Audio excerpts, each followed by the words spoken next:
Mic వద్దు కదన్నా, mic వద్దా? అందరికీ నమస్కారాలు. ఈరోజు ఈ రాష్ట్ర ముఖ్యమంత్రి రేవంత్ రెడ్డి గారు నిజామాబాద్కి వచ్చి కాంగ్రెస్ అభ్యర్థి నరేందర్ రెడ్డి ఓడిపోతుడని ఒప్పుకొని పోయాడు. ఆయన యొక్క మాట తీరు, ప్రసంగం తీరు చూసిన తర్వాత బయట కాంగ్రెస్ కార్యకర్తలు కానీ ఆ వీడియోస్ కానీ స్పష్టంగా కూడా నరేందర్ రెడ్డి ఓడిపోతే నాకు వచ్చిన బాధేం లేదు అని తనంతట తాను రాజకీయంగా ఓటమి ఒప్పుకొని వెళ్ళడం జరిగింది ఈరోజు. దాంతోపాటు ఈరోజు సభకు విచ్చేసిన వాళ్ళని చూస్తే డిగ్రీ ఫస్ట్ ఇయర్ నాకు రేవంత్ రెడ్డి గారి మీద ఒక డౌట్ వస్తుంది. గ్రాడ్యుయేట్స్ అంటే డిగ్రీ అయిన తర్వాత 3 సంవత్సరాలు ఉంటే వాళ్ళకు ఓటక్కు వస్తుంది.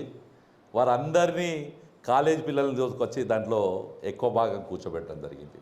ఈ రెండు కూడా వారి యొక్క కాంగ్రెస్ పార్టీ అభ్యర్థి ఓటమికి ఈ రెండు కూడా సాకేత. అక్కడికి వచ్చిన కాంగ్రెస్ కార్యకర్తలే ఒప్పుకుంటున్నారు.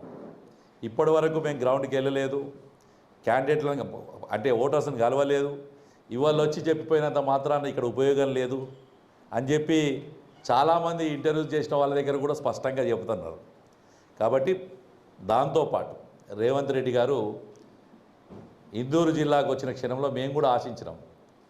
ఏంటంటే నేనేదన్నా చేశాను ఈ 13 నెలల్లో నిరుద్యోగులకు, పట్టభద్రులకు, టీచర్లకు నేను ఇది చేశానని చెప్తాడు అనుకున్నాను నేను. కానీ ఆయన యొక్క ప్రసంగం చూస్తే చాలా నిరుత్సాహంగా ఉంది. ఆయన ప్రసంగం అంతా కూడా అంతసేపు ప్రసంగించినంత మాత్రాన నేను ఇది చేయగలిగినా అని చెప్తలేడు.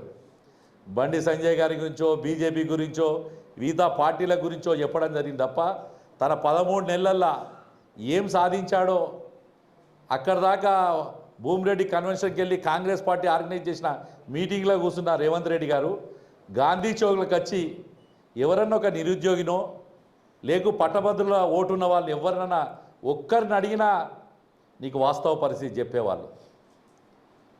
నువ్వు ప్రామిస్ చేసిన స్కూటీలు వచ్చినాయా, నువ్వు ప్రామిస్ చేసిన నిరుద్యోగ భృతి వచ్చిందా, నువ్వు ప్రామిస్ చేసిన ఉద్యోగాలు వచ్చినాయా అనేది కూడా క్లియర్గా కూడా తెలిసేది.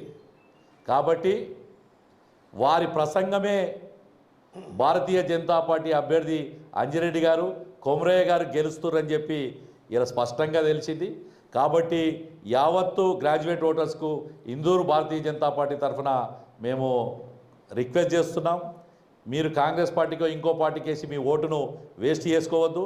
అత్యధిక మెజార్టీతోని 27వ తారీఖు నాడు ఉదయమే ఈ రేవంత్ రెడ్డికి బుద్ధి చెప్పే విధంగా, కాంగ్రెస్ పార్టీకి బుద్ధి చెప్పే విధంగా మీరందరూ కూడా భారతీయ జనతా పార్టీ అభ్యర్థులు ఇద్దరు కూడా సీరియల్ నంబర్ 1లో ఉన్నారు. ఏదైతే గ్రాడ్యుయేట్స్ దాంట్లో 1, అలాగే టీచర్స్ దాంట్లో సీరియల్ నంబర్ 1లో మొదటి పేరే ఉంది. ఆ మొదటి పేరు ముందు మొదటి ప్రాధాన్యత ఓటేసి గెలిపించాల్సిందిగా విజ్ఞప్తి చేస్తూ గౌరవ శాసనసభ్యులు పెద్దలు ధన్పాల్ సుబ్రహ్మణ్యం గారిని మాట్లాడవలసిందిగా కోరుతున్నాను.